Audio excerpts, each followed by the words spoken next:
نحمده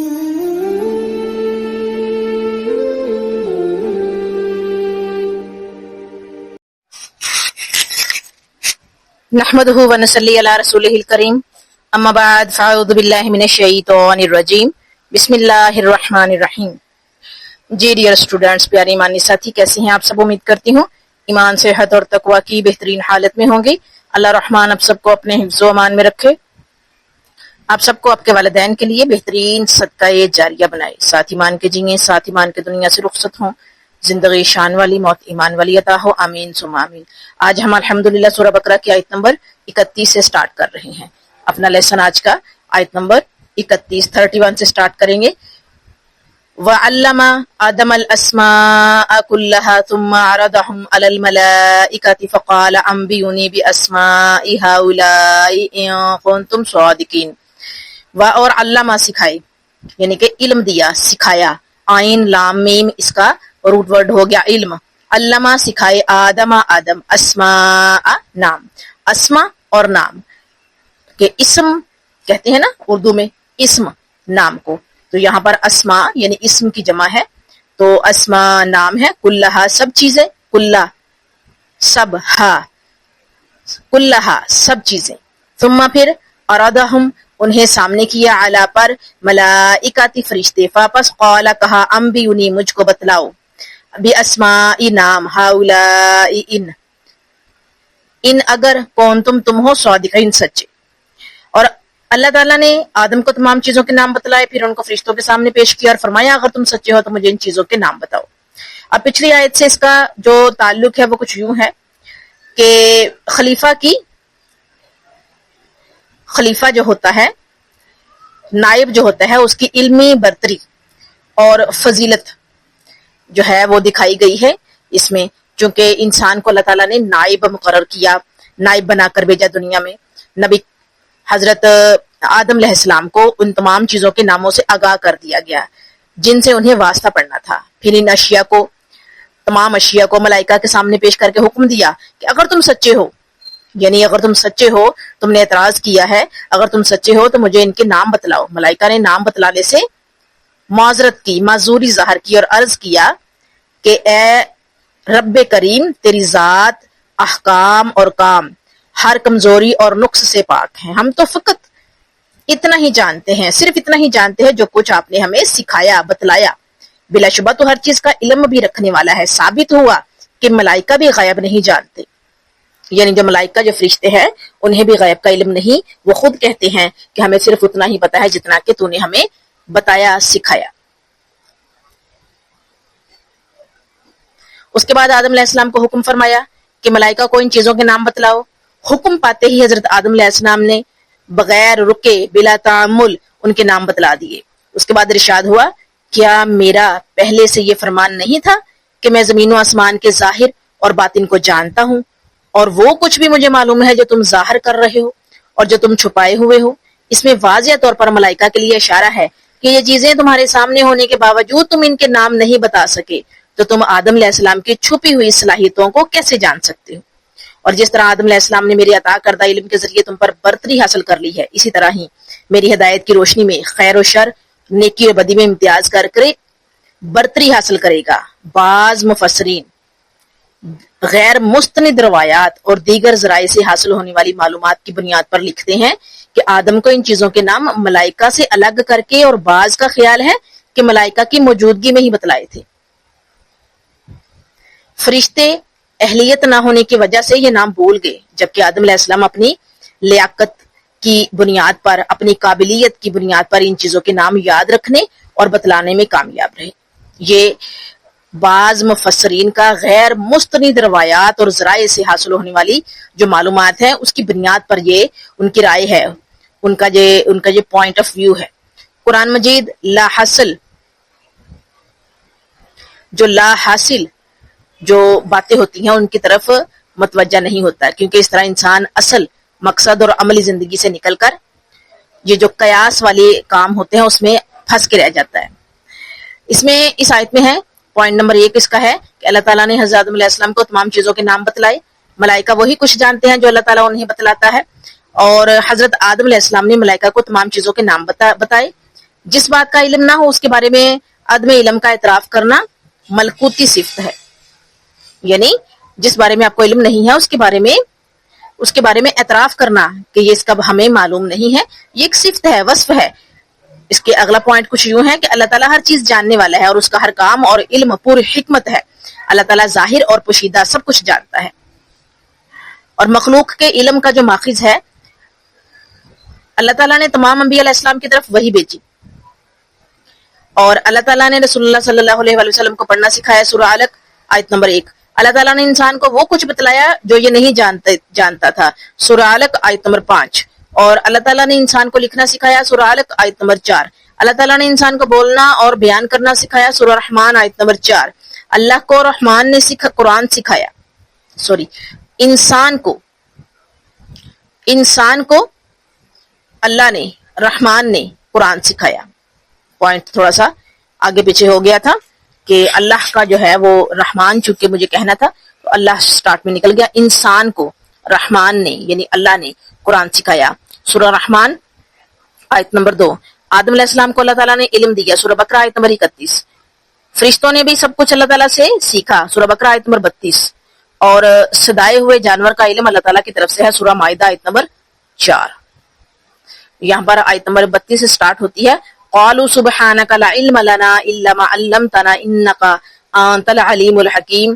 قالوا انہوں نے کہا، سبحانک پاک ہے، لا علم لنا ہمیں کوئی علم نہیں ہے، لا نہیں، علم لنا ہمیں، الا مگر ما جو علمتنا آپ نے ہمیں سکھا دیا، علم دیا، تا تو نے، نہ ہمیں، آپ نے ہمیں سکھایا، انک انت بے شک آپ، علیم جاننے والے، حکیم حکمت والے ہیں۔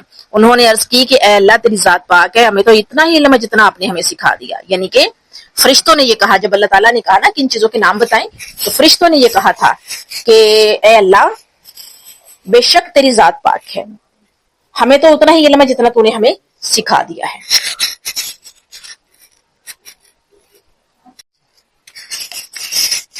آیت نمبر 33 پڑھتے ہیں۔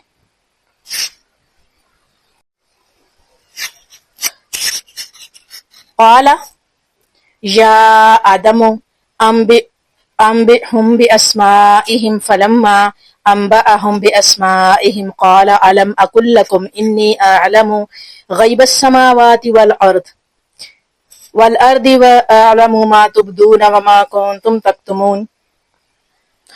قال اس نے فرمایا، یا اے آدم انبئهم انہیں بتا دے، بأسمائهم ان کے نام، فپس لما جب انبأهم اس نے انہیں بتلایا، باسمائہم ان کے نام، قال فرمایا، علم کیا نہیں، اقل میں نے کہا، لکم تمہیں، انی بے شک میں، اعلم جانتا ہوں، کہ میں جانتا ہوں، غیبہ چھپی ہوئی باتیں، سماواتی آسمانوں، اور ارضی زمین، اور عالم میں جانتا ہوں، ما جو تبدون تم ظاہر کرتے ہو، اور ما جو کنتم تکتمون تم چھپاتے ہو۔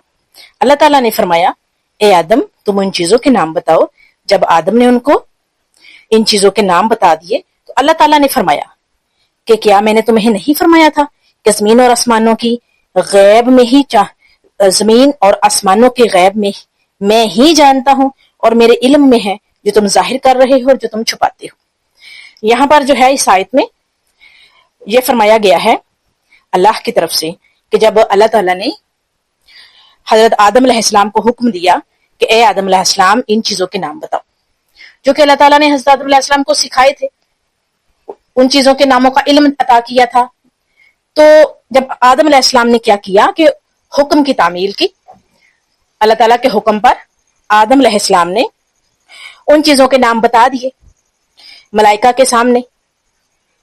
پھر اللہ تعالیٰ کیا فرماتے ہیں کہ کیا میں نے تمہیں نہیں کہا تھا، کیا میں نے تمہیں نہیں فرمایا تھا کہ زمین اور آسمانوں کے غیب کے علم میرے پاس ہے، غیب میں ہی جانتا ہوں اور کوئی نہیں جانتا۔ یہ اللہ تعالیٰ نے کہا تھا، اور بے شک غیب کی باتوں کو، غیب کے علم کو، رازوں کو صرف اللہ تعالیٰ ہی جانتا ہے۔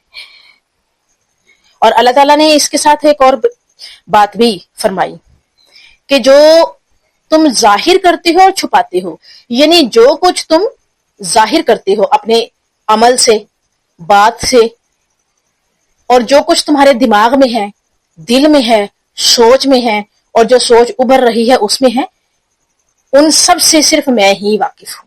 اور بے شک ہماری جو ابھرنے والی سوچ ہے، اس ابھرنے والی سوچ سے بھی رب کائنات ہی واقف ہے، اس کے علاوہ اور کوئی نہیں جانتا۔ اللہ کو ہماری سوچ کا، اللہ کو ہمارے دل میں موجود باتوں کا، اور جو دماغ میں باتیں ہیں اور جو ہماری سوچ ابھی ابھرنے لگی ہے، اس ابھرنے والی سوچ کا بھی اللہ کے پاس علم ہے اور کسی کے پاس نہیں ہے۔ آیت نمبر 34 دیکھیے گا، وا اور اذ جب قلنا، ہم نے کہا، کل کہا نا ہم نے، للملائکات فرشتوں کو، اسجدو تم سجدہ کرو، لیادم آدم کو، فاپس سجدو تو ان سب نے سجدہ کیا، اللہ سوائے ابلیس ابلیس، ابا اس نے انکار کیا، واستکبر اور تکبر کیا، وا اور کانا ہو گیا، من الکافرین کافروں میں سے۔ اور جب ہم نے فرشتوں کو حکم دیا کہ آدم کو سجدہ کرو تو ابلیس کے سوا سب نے سجدہ کیا، اس نے انکار اور تکبر کیا اور وہ کافروں میں سے ہو گیا۔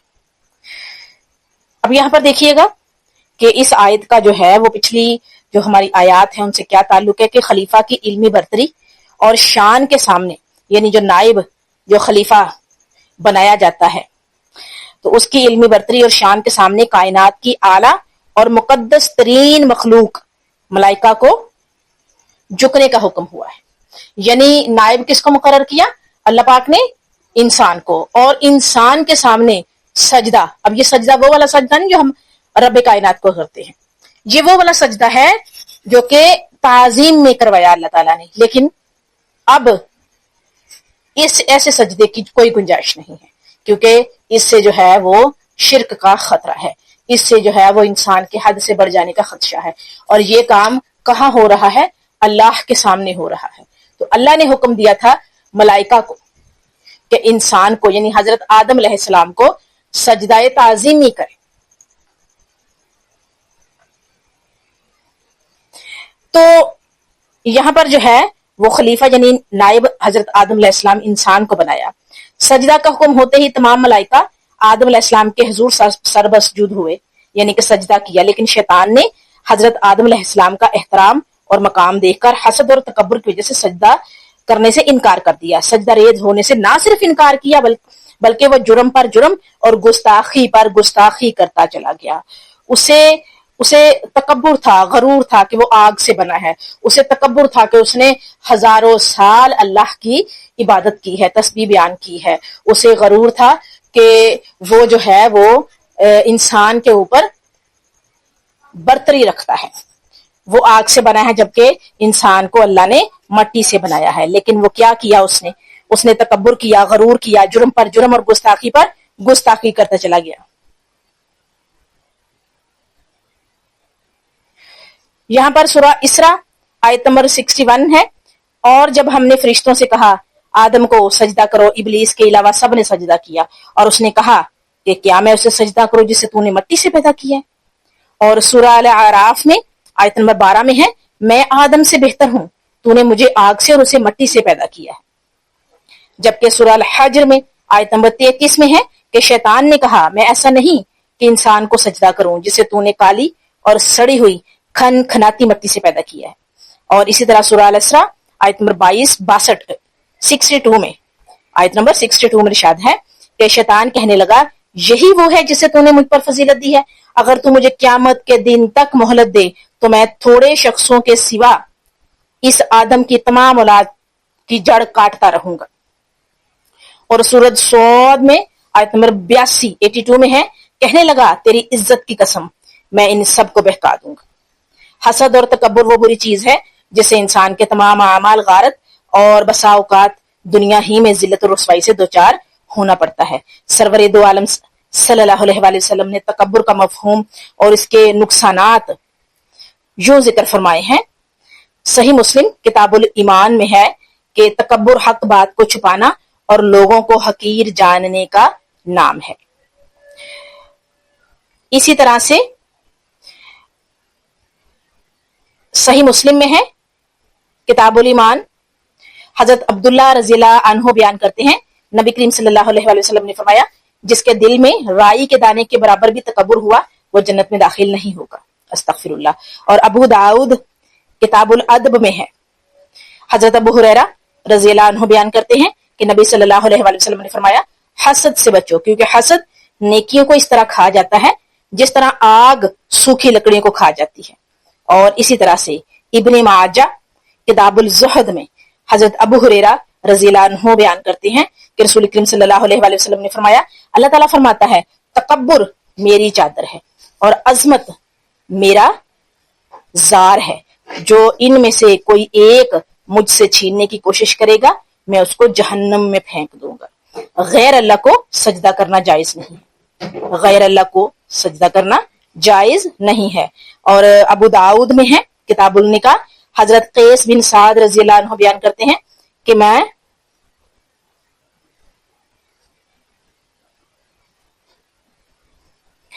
میں ہیرا گیا تو میں نے وہاں کے لوگوں کو بادشاہ کو سجدہ کرتے ہوئے دیکھا۔ میں نے سوچا کہ اللہ کے رسول سجدے کے زیادہ لائق ہیں۔ میں نبی صلی اللہ علیہ وآلہ وسلم کے پاس آیا تو میں نے عرض کیا میں نے ہیرا میں دیکھا کہ وہ اپنے بادشاہ کو سجدہ کرتے ہیں، اللہ کے رسول آپ زیادہ حقدار ہیں کہ ہم آپ کو سجدہ کریں۔ آپ صلی اللہ علیہ وآلہ وسلم نے فرمایا بتلائیے اگر تم میری قبر کے پاس سے گزرو تو کیا اسے سجدہ کرو گے؟ میں نے کہا نہیں۔ آپ نے فرمایا ایسا نہ کرو، اگر میں نے کسی کو کسی کے سامنے سجدہ ریز ہونے کا حکم دینا ہوتا تو اللہ تعالیٰ نے مردوں کا عورتوں پر جو حق رکھا اس وجہ سے عورتوں کو حکم دیتا کہ وہ اپنے خاوندوں کے سامنے سجدہ ریز ہوں۔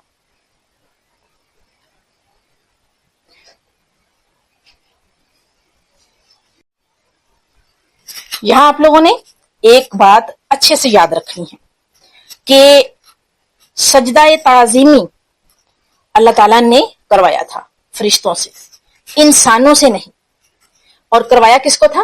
انسان کو، حضرت آدم علیہ السلام کو۔ تو سجدہ تعظیمی رب کائنات کے حکم سے ملائکہ نے کیا تھا، یہ حکم انسانوں کو نہیں آیا کہ سجدہ کرو، سجدہ تعظیمی کرو۔ نبی کریم صلی اللہ علیہ وآلہ وسلم نے سجدہ تعظیمی میں جو ہے اسے بھی منع کر دیا، شریعت میں یہ حرام ہے۔ تو یاد رکھیے گا کہ سجدہ تعظیمی بھی منع کر دیا گیا ہے۔ وہ ایک ایسی جگہ تھی، ایسا مقام تھا، ایسے مخلوق تھی ملائکہ جس سے سجدہ کروایا تھا اور رب کائنات کے حکم سے ہوا تھا یہ، اور یہ سجدہ تعظیمی اللہ نے کروایا تھا کہہ کر۔ لیکن وہ سجدہ نہیں ہے یہ جو کہ اللہ تعالیٰ کو کیا جاتا ہے، اللہ کی عبادت کے لیے کیا جاتا ہے، اپنا سب کچھ اللہ کے سامنے جھکا دیا جاتا ہے۔ ملائکہ نے اپنا ماتھا، اپنی جو جبیں ہے، اپنا ماتھا ہے وہ رکھا تھا انسان کے سامنے، حضرت آدم علیہ السلام کے سامنے، اور یہ سجدہ تعظیمی تھا۔ ہمارے نبی صلی اللہ علیہ وآلہ وسلم واضح طور پر اس سجدہ سے بھی جو ہے وہ ہمیں منع کر چکے ہیں۔ تو ہمیں اپنے نبی کی بات ماننی ہے، کیونکہ اطیع اللہ و اطیع الرسول۔ آیت نمبر 35 دیکھیے گا، وَقُلْنَا يَا آدَمُ اسْكُنْ أَنْتَ وَزَوْجُكَ الْجَنَّةَ وَكُلَا مِنْهَا رَغَدًا حَيْثُ شِئْتُمَا وَلَا تَقْرَبَا هَٰذِهِ الشَّجَرَةَ فَتَكُونَا مِنَ الظَّالِمِينَ۔ اور قلنا، ہم نے کہا، یا آدم، اے آدم، اسکن، تم رہو، آنتا، تم، و زوجکا، اور تمہاری بیوی، جنتا، جنت میں، و اور کلا، اور تم دونوں کھاؤ، منہا، اس میں سے، رغدن، اطمینان سے، حیثو، جہاں، شئتما، تم چاہو، و اور، لا نہیں، تقربا، قریب جانا، ہاذہی، اس شجرات، درخت، فتکونا، پھر تم ہو جاؤ گے، من الظالمین، ظالموں میں سے۔ اور ہم نے فرمایا اے آدم، تم اور تمہاری بیوی جنت میں رہو اور جہاں سے چاہو وافر کھاؤ، اور اس درخت کے قریب نہ جانا ورنہ تم ظالموں میں سے ہو جاؤ گے، ظالموں میں شمار ہوگے۔ اس کا جو پچھلی آیات سے تعلق ہے، ربط ہے، کنیکشن ہے، وہ یہ ہے کہ مسجود ملائکہ بننے کے بعد آدم علیہ السلام کے جنت میں قیام، انتظام، انصرام اور خاص درخت سے احتیاط کا حکم ہے، یعنی وہاں پر رہو، کھاؤ پیو، گھومو پھرو، اور یہ سارے یعنی کہ رہنے، وہاں پر پھرنے، کھانے پینے اور اطمینان پانے کا حکم دیا گیا ہے۔ ارشاد ہوا کہ اے آدم، تو اور تیری بیوی جنت میں قیام کرو اور اس درخت کے سوا تم جو چاہے کھا پی سکتے ہو، ہاں اگر تم اس کے قریب چلے گئے تو ظالموں کے صف میں شامل ہو جاؤ گے، یعنی کہ نافرمانی کرو گے رب کے حکم کی۔ جنت میں رکھنے کی یہ حکمت معلوم ہوتی ہے کہ حضرت آدم علیہ السلام اور ان کی زوجہ جنت کی سہولتوں، بہاروں اور نعمتوں کو اچھی طرح دیکھ لیں اور ان سے لطف اندوز ہو لیں، تاکہ دنیا کی عارضی نعمتوں کو جنت کے مقابلے میں خاتمے میں نہ لائیں اور دوبارہ یہاں آنے کی کوشش کریں۔ شاید یہ اس لیے بھی موقع دیا گیا کہ وہ آسمانی نظام کا براہ راست مشاہدہ کر سکیں، تاکہ بحیثیت خلیفہ زمین کے انتظامات کرنے میں انہیں سہولت رہے. بطور آزمائش اس درخت سے اس لیے منع کیا گیا کہ وہ اللہ تعالیٰ کے منع کردہ امور سے بچنے کی تربیت پائیں اور غلطی ہونے کی صورت میں معافی کا رویہ اختیار کریں، معذرت کا رویہ اختیار کریں. اس میں یہ حکمت بھی ہو سکتی ہے کہ انہیں شیطان کی عداوت اور دشمنی کا مزید مشاہدہ ہو تاکہ دنیا میں جا کر شیطانی اثرات و حرکات سے بچنے کی ہر وقت کوشش کرتے رہیں. اس میں جو مسائل ہیں وہ کچھ یوں ہیں کہ آدم علیہ السلام اور ان کی بیوی دنیا میں آنے سے پہلے جنت میں رہائش پذیر ہوئے. اللہ کی نافرمانی کر کے انسان ظالم ہو جاتا ہے. اور ظالم کون ہے؟ اللہ تعالیٰ کی آیات کو جھٹلانے والا ظالم ہے، سورہ انعام آیت نمبر 21. اور شرک کرنے والا ظالم ہے، سورہ لقمان آیت نمبر 13. اور اللہ کی مسجدوں سے روکنے اور ان میں خرابی پیدا کرنے والا ظالم ہے، سورہ بقرہ آیت نمبر 114. اور پوائنٹ نمبر 4 ہے اللہ تعالیٰ پر جھوٹ بولنے والا ظالم ہے، الزمر سورۃ الزمر آیت نمبر 32. اور اللہ تعالیٰ ظالموں کو پسند نہیں کرتا، سورہ آل عمران آیت نمبر 57. اور ظالم کبھی کامیاب نہیں ہو سکتے، سورہ انعام آیت نمبر 21. اور ظالم کی سزا جہنم ہے، اور سورہ انبیاء آیت نمبر 29. تو اچھے سے آپ لوگوں نے اس کو پریپیئر کرنا ہے اور اچھے سے آپ لوگوں نے اس کو سننا سمجھنا ہے، انڈرسٹینڈ کرنا ہے کہ اس میں ہمیں کیا حکم دیے گئے ہیں. اس میں حضرت آدم علیہ السلام اور ملائکہ اور شیطان کی جو کنورسیشن ہے اس میں سے بھی آپ لوگوں نے سبق سیکھنا ہے اور شیطان سے بچنا ہے. تو اس میں آج کی جو کلاس ہے، آج کا جو لیسن ہے، اس میں سے جو سوال ہیں، جو کوسچنز آپ لوگوں کو دیے جا رہے ہیں وہ کچھ یوں ہیں کہ ظالم کون ہے؟ ظالم کون ہے؟ تو قرآن کریم میں میں نے آپ لوگوں کے سامنے کچھ جو ہے وہ رکھے ہیں ایسے لوگ جو ظالم ہیں. آپ لوگوں نے وہ سبھی بتانے ہیں کہ ظالم کون ہے. اور اس کے علاوہ اللہ تعالیٰ نے کوسچن نمبر 2 ہے کہ اللہ تعالیٰ نے حضرت آدم علیہ السلام کو اور ان کی بیوی کو کہاں داخل کیا اور کیا حکم دیا. اور کوسچن نمبر 3 ہے اس میں کہ جب حضرت آدم علیہ السلام کو سجدہ کرنے کا حکم دیا اللہ نے تو کس نے سجدہ کیا اور کس نے سجدہ نہ کیا اور کس وجہ سے سجدہ نہ کیا. اور نیکسٹ کوسچن ہے اللہ تعالیٰ نے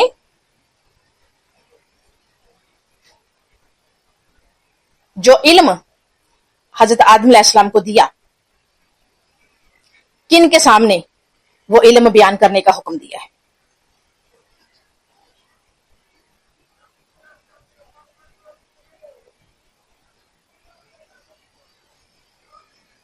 اور آخری کوسچن ہے کہ ان آیات میں